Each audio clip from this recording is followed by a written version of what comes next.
Ano ang pipiliin mo? Magandang araw ng linggo, kapanalig. Nasa ika-21 linggo na tayo sa karaniwang panahon. Ito po si Sister Rose Agtarap ng Daughters of St. Paul para sa mabuting balita. Magnilay po tayo sa Ebanghelyo ngayon.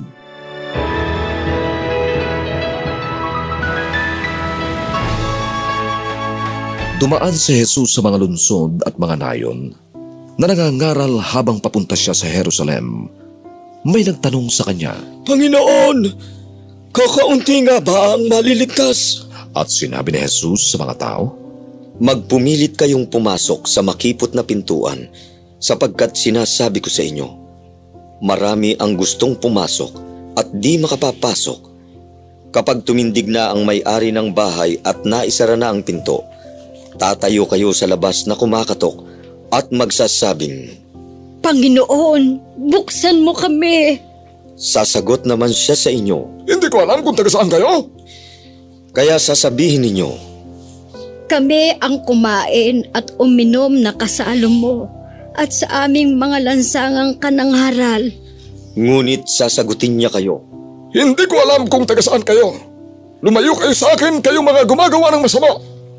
Naroon ang iyakan at pagngangalit ng mga ngipin pagkakita ninyo kina Abraham, Isaac, Jacob at sa lahat ng propeta sa kaharian ng Diyos, at ipagtatabuyan naman kayo sa labas, at makikisalo naman sa kaharian ng Diyos ang mga darating mula sa silangan, kanluran, timog at hilaga. O, may mga huli ngayon na mauuna at may mga una na mahuhuli."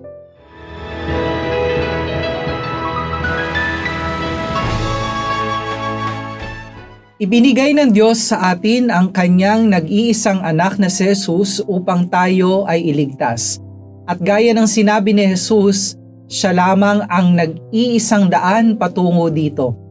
Kung gayon, ang natatanging daan patungo sa kaligtasan ay ang daan ni Jesus, ang daan ng krus. Ito ang sinasabi ni Jesus na daang may makipot na pintuan. Makipot sapagkat tanging makakapasok lamang dito ay ang iilan na mananatiling tapat sa Kanya.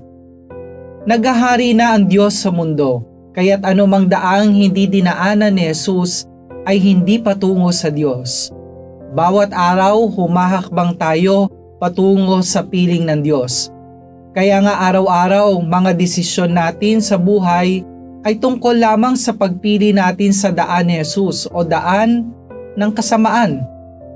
Pipiliin ko ba ang mabuti o masama? Pipiliin ko ba ang magmahal o magalit? Pipiliin ko ba ang magpatawad o mapuot? Pipiliin ko ba ang buhay o kamatayan? At alam natin kung ano ang desisyong naaayon kay Jesus.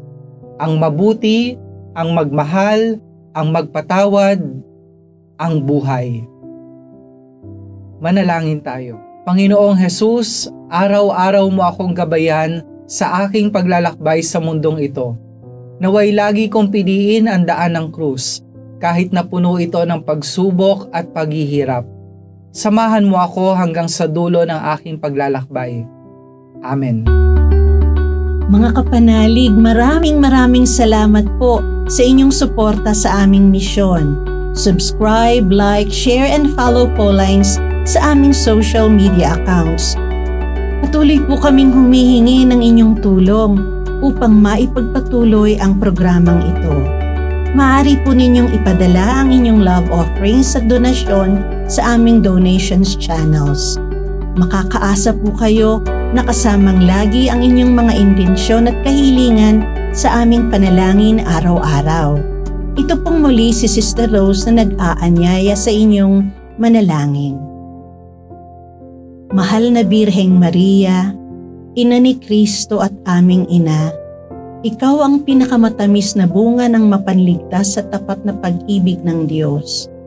Iniakyat ka sa langit at doon ay inaawit ang awa ng Ama. Gayunpaman, kaagapay ka pa rin namin sa iyong makainang pagkalinga. O Maria, Ina ng Simbahan, iniakyat ka sa langit na ating tunay na tahanan at iniluklok bilang reyna sa kanang kamay ng iyong anak. Hinihiling namin ang iyong pamamagitan para sa mga pangangailangan ng aming bayan, nang ang bawat kagandahang loob ay pagpalain at palakasin, ang pananampalataya ay manariwa at mapagyaman, ang pag-asa ay patuloy na maging matatag at maliwanag, at ang pag-ibig ay muling mapukaw at manumbalik ang sigla. Kami ay nagsusumamo, gabayan mo po kami sa landas ng kabanalan. Maria, aming ina, balutin mo ang lahat sa iyong pangangalaga at ilapit kami sa iyong minamahal na anak, si Jesucristong aming Panginoon. Amen.